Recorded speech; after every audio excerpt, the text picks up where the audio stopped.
Good morning. Now, the topic is the refraction through the prism. Now, first of all, we must know about what actually is the prism and how it behaves and where the refraction occur in case of the prism. तो सबसे पहले हम लोग ये जानेंगे कि prism है क्या, प्रिज्म होता क्या है. It is simple. It is the homogeneous transparent medium bounded by at least two non-parallel surface inclined with some angle, that is called the prism. Prism क्या है? देखो, कहने का मतलब है, अभी मैं आपको प्रिज्म दिखाता भी हूँ. क्या है कि ये प्रिज्म है, ठीक है. दिस इज द प्रिज्म, दिख रहा है सबको? प्रिज्म है और इसमें it is bounded by the क्या है? It is a transparent medium और homogeneous transparent medium. This is the glass, ठीक है. होमोजेनस ट्रांसपेरेंट मीडियम है और bounded by the inclined plane. नहीं, अब देखो इसका 3 इंक्लाइंड प्लेन है. एक प्लेन यहाँ हो गया, एक प्लेन इसके बिहाइंड में हो गया, एक प्लेन यहाँ हो गया. 3 इंक्लाइंड प्लेन आप देख रहे हो, ठीक है. With an angle. एंगल कैसे समझेंगे? तो एंगल देखो, इस इंक्लाइंड प्लेन में यहाँ पर क्या बनाया? This is the angle of inclination आपको मिल रहा है and that is also known as the angle of the prism. देखो, ये तो प्रिज्म आपने देखा. अभी हम यहाँ पे बात कर रहे हैं प्रिज्म को समझने के लिए. मान लो हमने एक कॉपी लिया है और इस कॉपी को देखो कि हमने ऐसे शेप कर दिया. तो ऐसे शेप किए तो कहने का मतलब यहाँ एक इंक्लाइनेशन बना, यहाँ एक इंक्लाइनेशन और एक इंक्लाइनेशन इधर भी आप देख रहे हैं. तो ठीक है ना. 3 फेसेस, 3 प्लेन सरफेसेस बन गया और 2 ट्रायंगल बन गया, एक फ्रंट में और एक बैक में. तो ऐसे अगर काउंट करें तो इसमें अगर इस तरह से प्रिज्म में 5 फेसेस बना, 5 प्लेन बना, 5 प्लेन बना. एक प्लेन, 2 प्लेन, 3 प्लेन और एक 4 और एक पीछे 5. ये 5 प्लेन यहाँ पर आप देख रहे हो, ठीक है. तो कॉपी के हिसाब से भी देखें और आप प्रिज्म को भी देख करके समझ रहे हो कि प्रिज्म है, प्रिज्म का 5 फेसेस होगा. और रिफ्रैक्शन हम कहाँ से देखेंगे? तो जो इंक्लाइंड प्लेन होगा वहीं से हम रिफ्रैक्शन देखेंगे. रिफ्रैक्शन होगा 2 फेजेस पे रिफ्रैक्शन होगा. अगर मान लो इंसिडेंट करते हैं हम यहाँ पर, तो पहले इंसिडेंट रे इस फेस पे स्ट्राइक करेगा, इस फेस पे, और फिर इस सेकंड फेस से वो बाहर जाएगा. देखो, एक फेनोमेना हम करके दिखा रहे हैं. This is the laser beam. ये क्या है? लेज़र बीम है और ये प्रिज्म है. देखो यहाँ पर, अब बोर्ड पे ही हम देख रहे हैं. यहाँ पे अगर लेज़र बीम को लेते हैं और हम सिंपल यहाँ पर अगर लाइट स्पॉट करते हैं, जब हम प्रिज्म नहीं रखे हैं, प्रिज्म नहीं है, तो लाइट सीधा जा रहा है, the light will travel straight.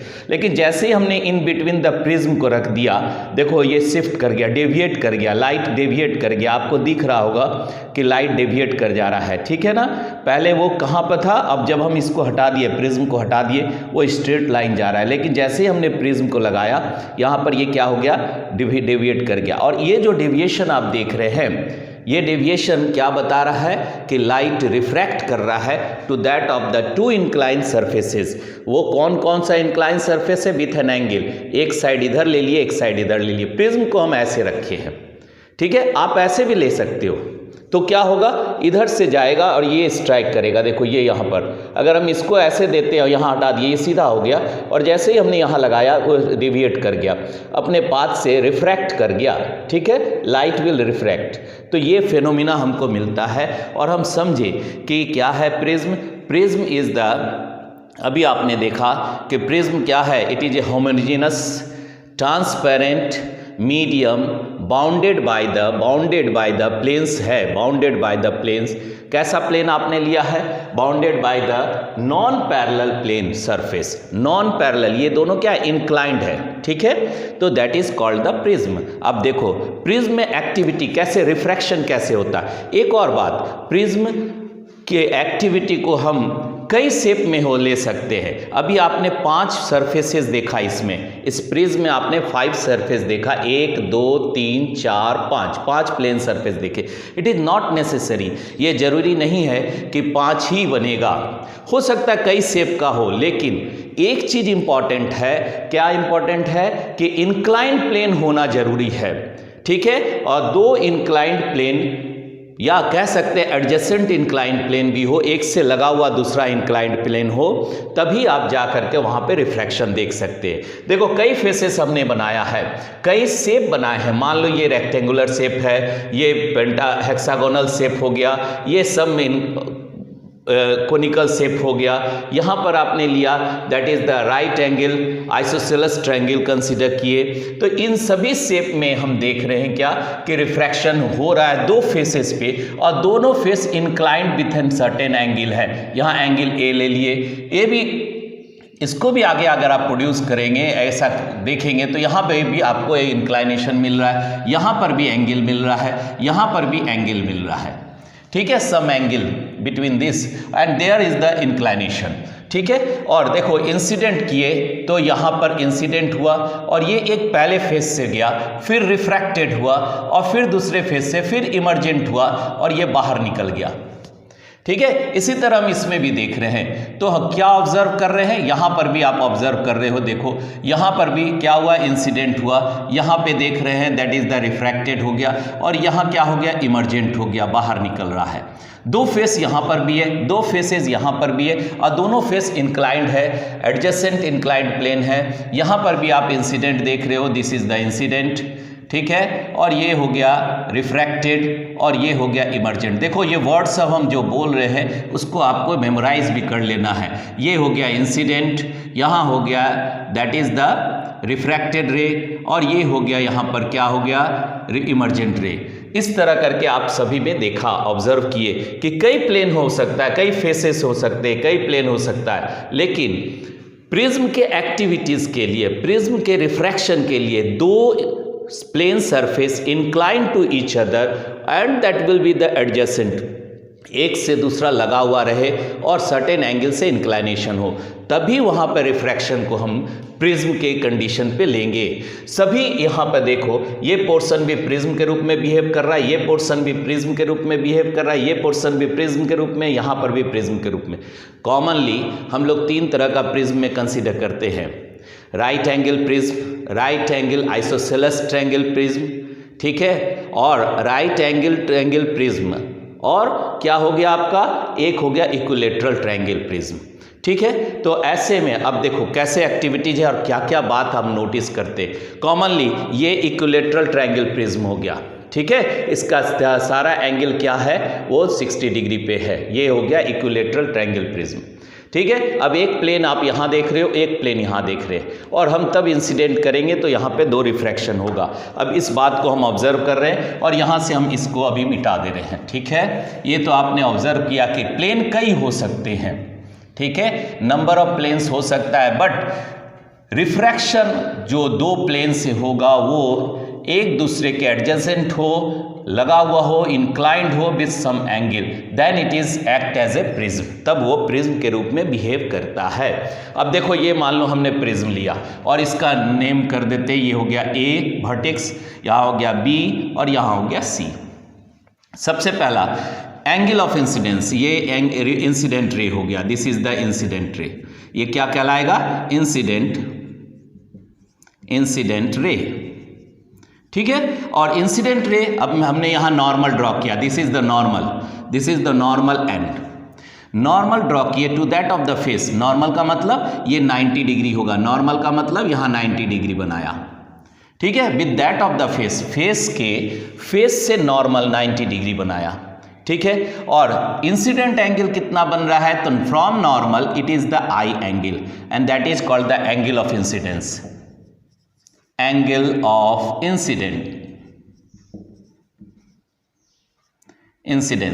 Angle of incidence देख रहे हैं। और क्या बात कर रहे हैं यहां पर, अब देखो रिफ्रैक्शन का कंडीशन क्या है कि अगर रेरर मीडियम से डेंसर में जाता है, this is the rarer medium, ये रेरर मीडियम है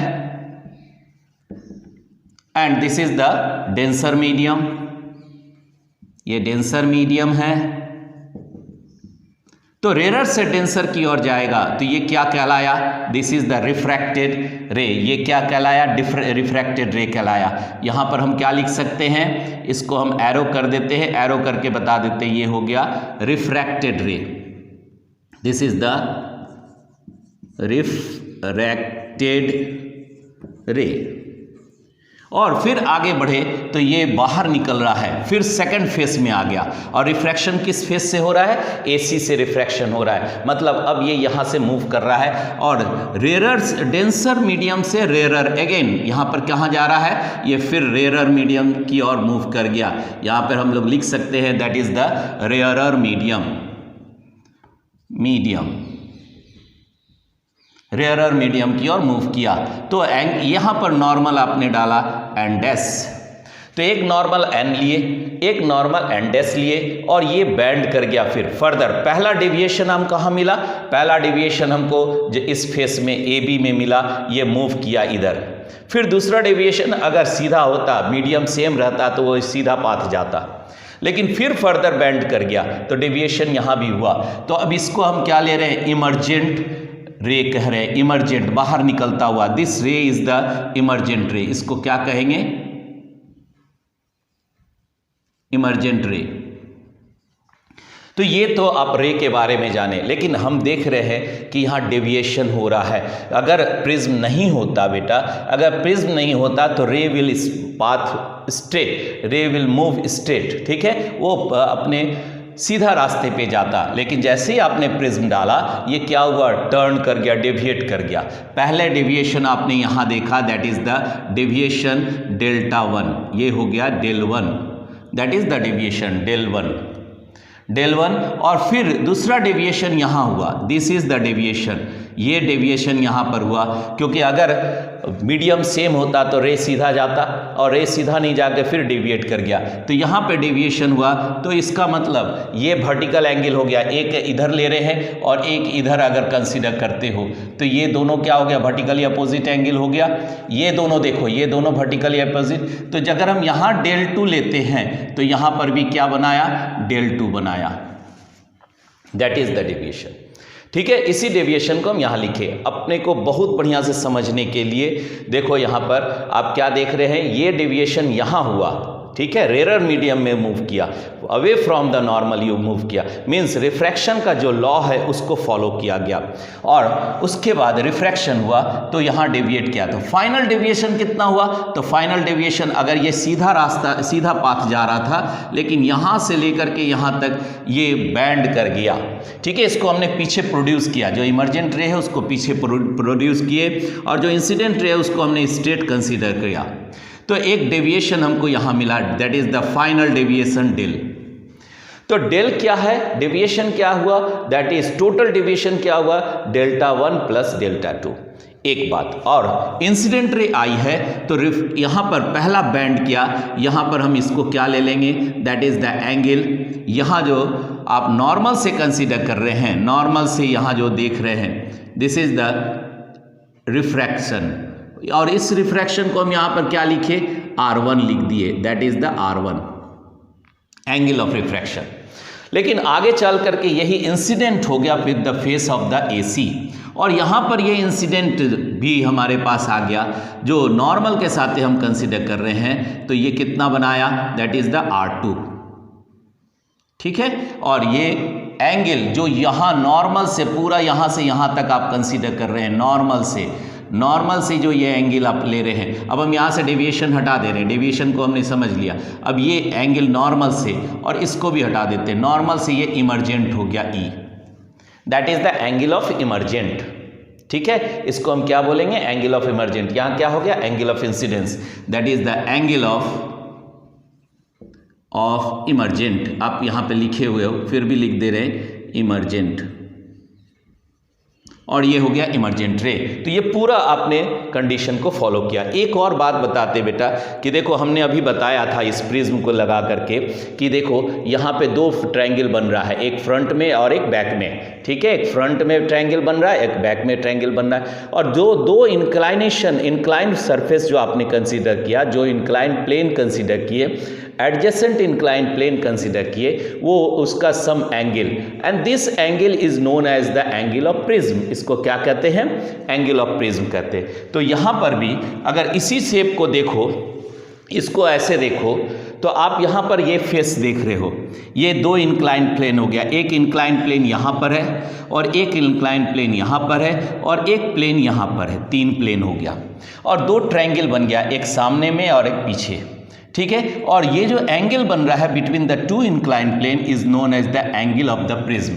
तो एंगल ऑफ द प्रिज्म हम यहाँ पर दिखाए और यहाँ भी हम एंगल ऑफ द प्रिज्म लिख रहे हैं, this is the angle of the prism ए, ठीक है। जो आप फ्रंट फेस देख रहे हैं, अगर हम प्रिज्म को देखें और ये फ्रंट फेस देखें तो यहाँ पर हमको इस प्लेन तो नहीं दिख रहा है, लेकिन ये ट्रायंगल दिख रहा है और इस ट्रायंगल में एंगल ऑफ इंक्लाइनेशन दिख रहा है, तो वो ही हम यहाँ पर लिखे हैं, that is the angle A, और यहाँ पर भी angle A. So angle A is the angle of the prism, और प्रिज्म एंगल, या तो हम इसको प्रिज्म एंगल बोले या एंगल ऑफ प्रिज्म बोले, दोनों बराबर चीज है।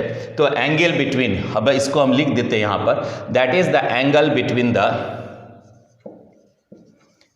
between the two incident या inclined plane कह सकते हैं, two adjacent inclined plane, adjacent inclined refracting surface, refracting surface, ठीक है, इंक्लाइंड रिफ्रैक्टिंग सरफेस, जो एंगल आप ले रहे हैं is known as the angle of prism, is known as angle of prism, और या प्रिज्म एंगल भी कहेंगे इसको, प्रिज्म एंगल।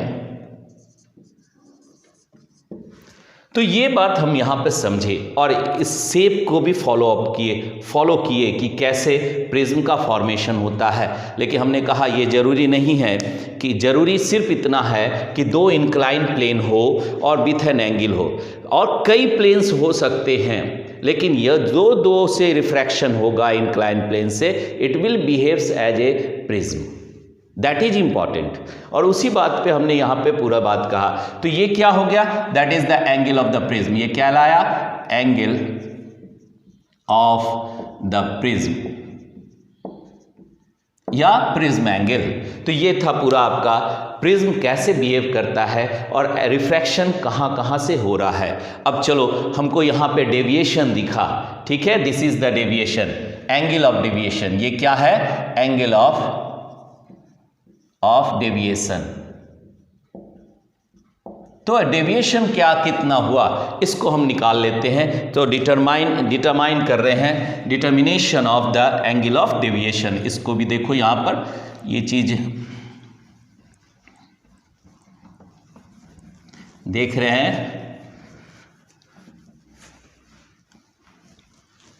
देखो, तो determination of an angle of deviation,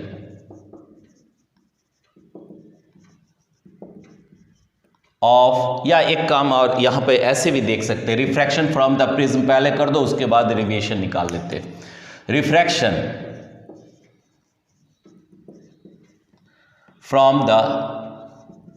from A prism, और इसके तहत हम लोग को क्या मिल रहा है, डेविएशन मिल रहा है। Determination of angle of deviation, अपने पाथ से टर्न कर जाना, दैट इज द डेविएशन। तो टोटल डेविएशन आपने कितना लिया, डेल, और डेविएशन कहाँ कहाँ हुआ, तो फर्स्ट फेस में हुआ डेल्टा 1, सेकंड फेस में हुआ डेल्टा 2। तो हम यहाँ पे नेट डेविएशन देख रहे हैं, नेट डेविएशन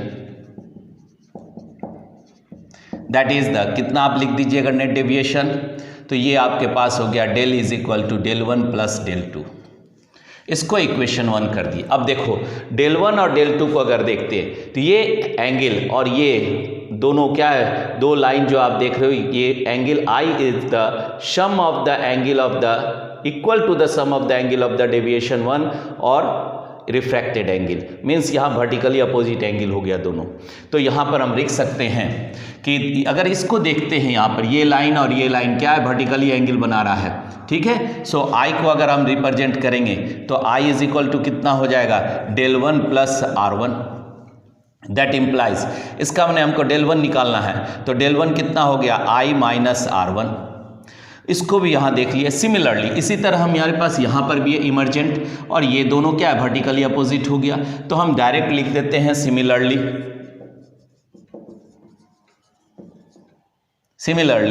तो del 2 इज इक्वल टू कितना हो गया, वहाँ पर आपने देखा इमरजेंट E माइनस R2। ये दोनों रिलेशन को हम यहाँ पर बैठा दे रहे हैं, सब्स्टिट्यूट कर दे रहे हैं इक्वेशन 2 को, ठीक है। सब्स्टिट्यूटिंग 2 इन इक्वेशन 1,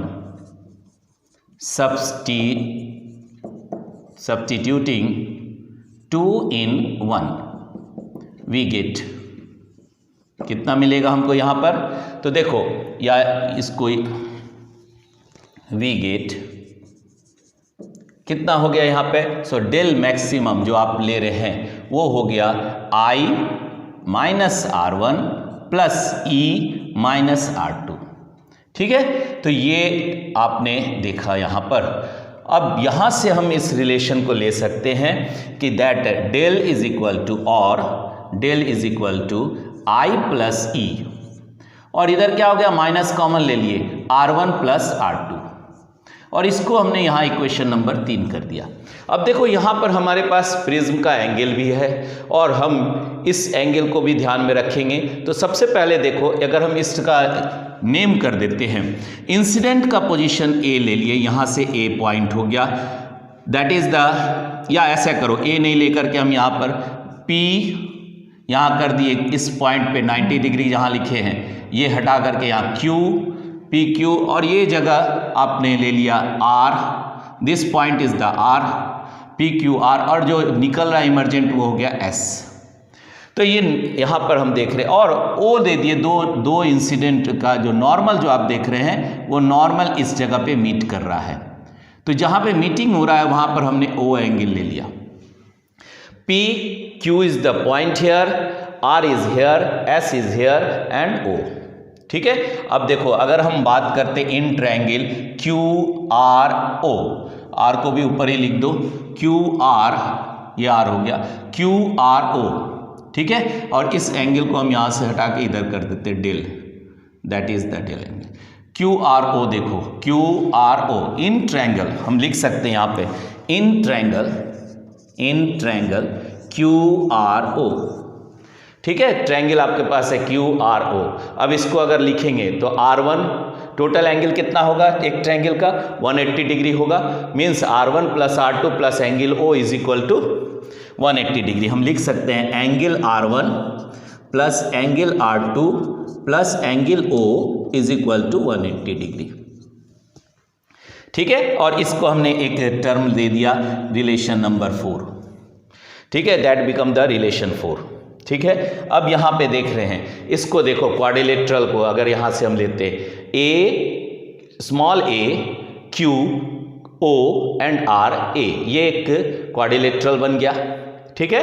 तो हम यहाँ पे देख रहे हैं और इसको यहाँ अलग से लिख देते हैं, in the quadrilateral, in quadrilateral आपने लिया, कौन सा क्वाड्रिलेटरल लिए, A, Q,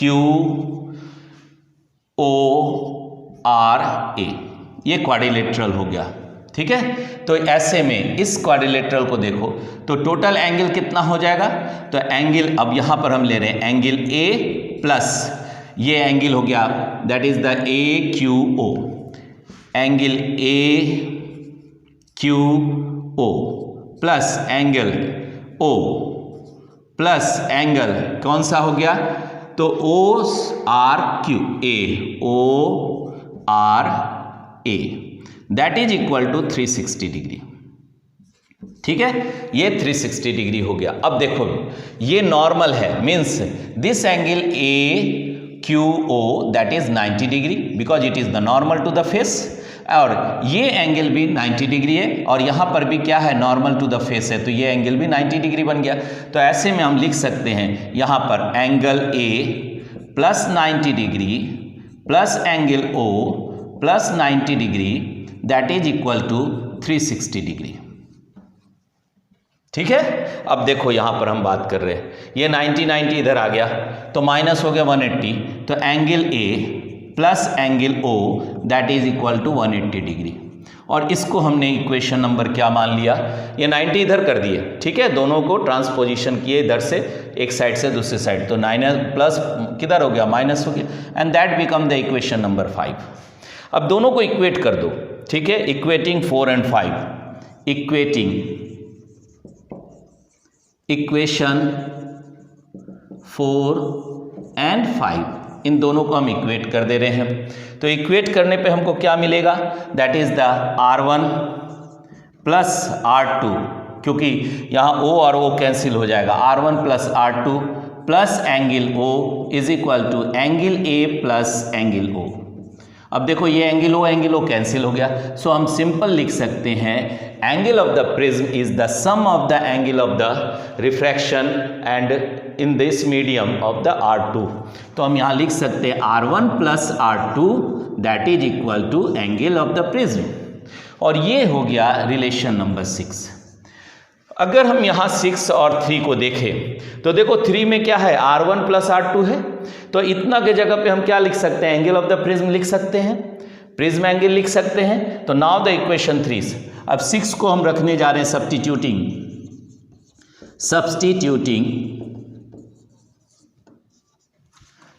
equation 6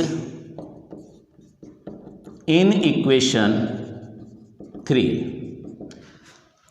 that becomes deviation is equal to net deviation is equal to I plus E minus A, और ये रिलेशन हमारे पास आ गया, और that is the total deviation हमको मिला। इसको हम ऐसे भी लिख सकते हैं यहाँ पर कि that is deviation plus angle of the prism is always equal to the angle of incidence plus angle of emergent. This is the important character. ठीक है, तो आप इसको बढ़िया से देख लीजिए। अब हम इसमें बात कर रहे हैं कि अगर स्मॉल एंगल लेते हैं अकॉर्डिंग टू द रिफ्रैक्शन, ये तो आपने देखा deviation plus angle of the prism is always equal, ये हमेशा इक्वल होगा किसके साथ, तो angle of incidence plus angle of emergent. ठीक है, तो ये एक रिलेशन हमारे पास आया, इसको हम रिलेशन नंबर 7 कर देते हैं। This is the 7। अगर डेविएशन आपको निकालना है इसमें, तो डेविएशन को यहाँ 7 कर दो एंड दिस बिकम द 8। ये 8 इक्वेशन हो गया। ठीक है, रिलेशन 8 हो गया। इस तरह हमने प्रिज्म को और उसके डेविएशन को समझा। अब देखो एक बात और ध्यान में रखना है कि मान लो स्मॉल एंगल ऑफ डेविएशन को हम कंसीडर करते हैं, स्मॉल एंगल कंसीडर करते हैं, तो ऐसे कंडीशन पे डेविएशन का वैल्यू क्या होगा और रिफ्रैक्टिव इंडेक्स के साथ क्या होगा। तो देखो यहाँ पर ये सब तो आपने नोट कर लिया पूरा।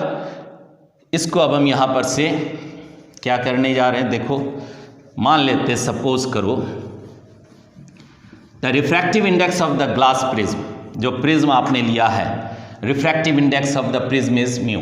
ठीक है, उसको भी हम यहाँ पे देख रहे हैं, सब मिटा देते हैं।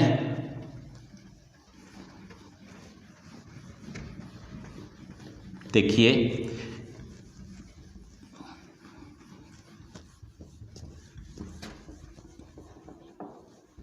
ध्यान देना है यहाँ पे कि ये आपका, ये तो हो गया B और ये था incident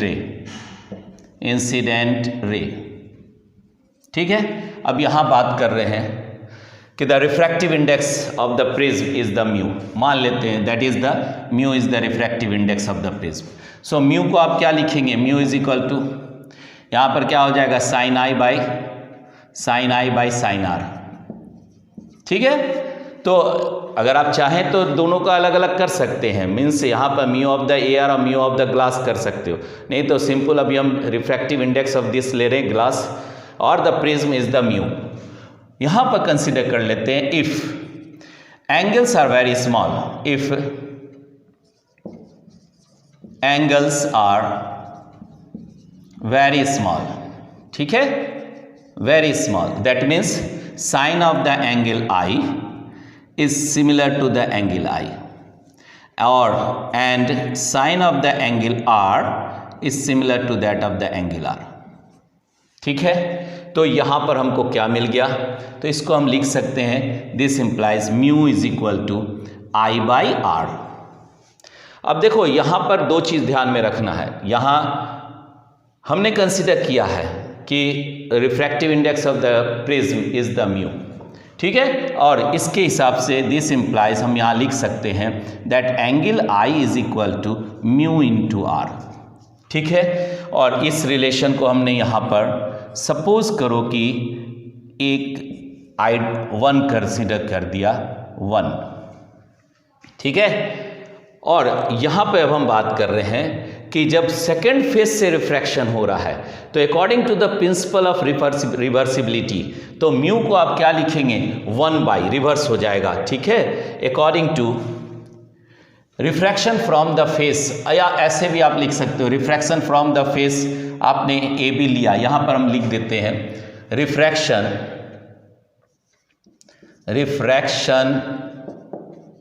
from the face A B से आप कंसीडर कर रहे हैं, ये पहला हुआ। अब देख रहे हैं रिफ्रैक्शन फ्रॉम द फेस, कौन सा है आपका second face, that is AC, AC से कंसीडर कर रहे हैं AC। यहाँ क्या था AB था, ठीक है, तो आपने यहाँ पे लिया था। And according to the principle of reversibility, and according to the principle of reversibility, तो प्रिंसिपल ऑफ रिवर्सिबिलिटी क्या कहता है कि that is the 1 by mu is equal to, अब यहाँ पे लिखेंगे क्योंकि यहाँ पर अपोज कर दिए, यहाँ पर देखो साइन R1 और E था, तो अब उलट जाएगा प्रिंसिपल ऑफ रिवर्सिबिलिटी में, that is the sine of the E by sine of the R2, ठीक है। और आपने एंगल छोटा लिया है, तो ऐसे हम सिंस लिख सकते हैं the angles are very small, since angles are very small, angle बहुत छोटा है, तब यहाँ पर क्या रिलेशन हमारे पास बनेगा, तो यहाँ पर हम लिख सकते हैं दैट इज द 1 बाई, या इधर कर देते हैं, देखो ये यहाँ लिख देते हैं 1 by mu is equal to E by R2, और तब R2 का वैल्यू हमको क्या निकालना है, that is the principle of reversibility में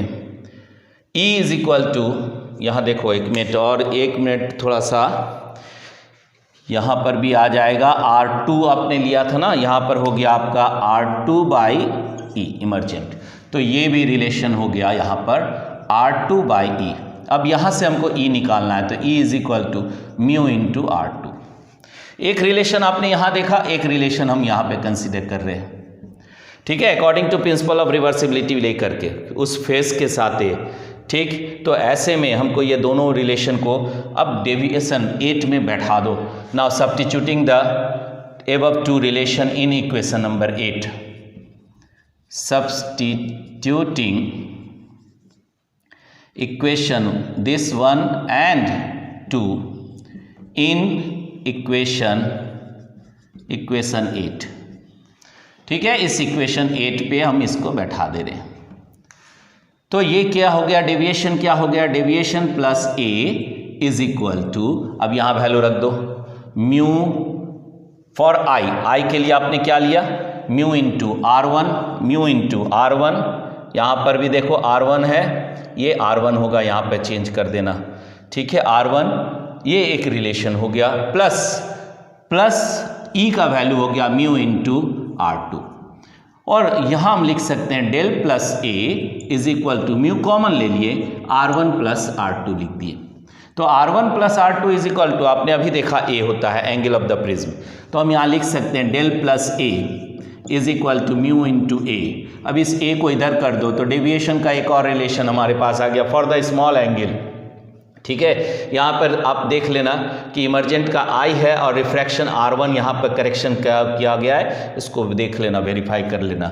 सो ऐसे में ये इधर आ गया म्यू माइनस A, ठीक है, म्यू ए माइनस ए कर दिए, म्यू ए माइनस ए, और ए को कॉमन ले लिए तो म्यू माइनस 1 इंटू ए। ये एक रिलेशन और मिल गया हमको डेविएशन का for the small angle, and this is the equation number 9। ठीक है, तो इससे भी हम रिलेशन को देखें। एक और बात यहाँ ध्यान देना है, इसको आप सारा देख लीजिए। यहाँ पे sine I by sine R1 means इस फेस से आई और R1 को कंसिडर किया गया। ठीक है, तो इसके हिसाब से रिलेशन हमारे पास आया। अब देखो इतना सारा कुछ आप देख लिए, इस पे हम बात कर रहे हैं कि रिलेशन होता क्या है, मतलब हम कैसे जानेंगे कि यहाँ पर इंसिडेंट रे रेड है कि वायलेट है। ठीक है, तो वो किन बात पे डिपेंड करता है उसको भी देखो। डेविएशन किसका ज़्यादा होगा और डेविएशन किसका कम होगा, ये बात भी हम नोटिस कर रहे हैं यहाँ पे। कैसे, तो हम जानते हैं कि that refractive index is inversely proportional to the wavelength of the light. जो भी आप ले रहे हैं लाइट का वेवलेंथ, उसके रेसिप्रोकल होता है। हम जान रहे हैं as we know and it is the Cauchy relation. ठीक है, तो यहां पर क्या होता है, mu is directly proportional to 1 by lambda, that is the wavelength of the light, incident light, wavelength of the incident light. ठीक है, उसका वेवलेंथ के बारे में हम बात कर रहे हैं। तो ऐसे में अब इस इधर का भी हटा दो और देखो अब यहाँ पे क्या कह रहे हैं कि डेविएशन को आपने कई तरह से देखा। अब डेविएशन से हमको पता चल रहा है कि किस में हम डेविएशन को लेंगे, मीन्स 9 नंबर रिलेशन जो आपने यहाँ फाइंड आउट किया था, किसका डेविएशन ज़्यादा होगा लाइट में। तो ये लाइट में रिफ्रैक्टिव इंडेक्स क्या हो गया, रेसिप्रोकल। अब देखो wavelength of light is greater, wavelength of red, ये रेड का वेवलेंथ हो गया, वेवलेंथ। ठीक है, रेड वेवलेंथ, या फिर वेवलेंथ ऑफ रेड कर दो इसको, वेवलेंथ ऑफ रेड लाइट। और लेमडा भी that is the wavelength of violet light. और ये हम जानते हैं कि that lambda R is greater than lambda V. Violets का वेवलेंथ से रेड का बहुत ज़्यादा वेवलेंथ होता है। तो जब वेवलेंथ ज़्यादा होगा इसका मतलब दिस इम्प्लाइज, क्या आपको बता रहा है कि that refractive index of the red is less than the refractive index of the violet, क्योंकि ये क्या है, रेसिप्रोकल है। तो अगर यहाँ पे वेवलेंथ इंक्रीज करेगा तो रिफ्रैक्टिव इंडेक्स डिक्रीज करेगा। और अभी हम लोग डेविएशन का फॉर्मूला देखें तो डेविएशन फॉर द शॉर्ट, तो डेविएशन का फॉर्मूला आपने अभी देखा रिफ्रैक्टिव इंडेक्स के साथ, दैट इज द म्यू और म्यू माइनस वन इंटू ए। अब देखो यहाँ पे अगर हम रेड का लेते हैं, फॉर रेड लाइट, तो डेविएशन यहाँ पर फॉर रेड लेंगे तो म्यू आपका यहाँ पर क्या हो जाएगा, म्यू आर माइनस 1 इंटू ए। क्योंकि म्यू आर कम है, छोटा है, तो डेविएशन आर का भी कम होगा।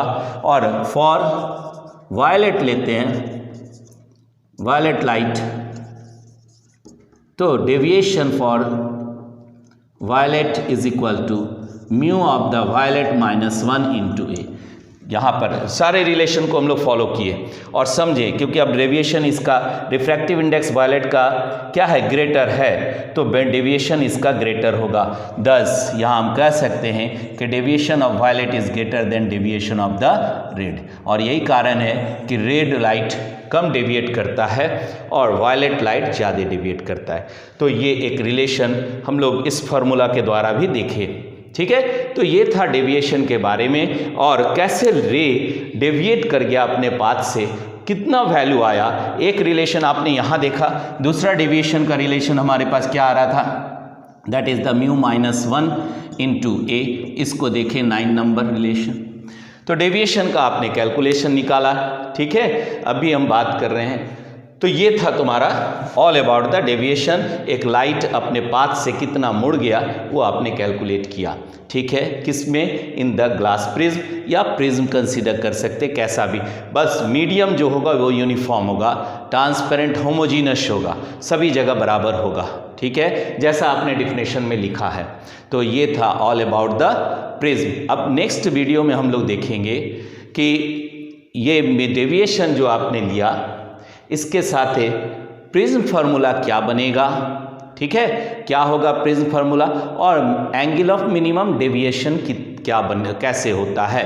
एंगल ऑफ मिनिमम डेविएशन का आपका एक्सपेरिमेंटल वर्क भी है, ठीक है, तो उसको भी आपको करना है। In next video we will go through all about that, ठीक है। Till that good luck to all of you.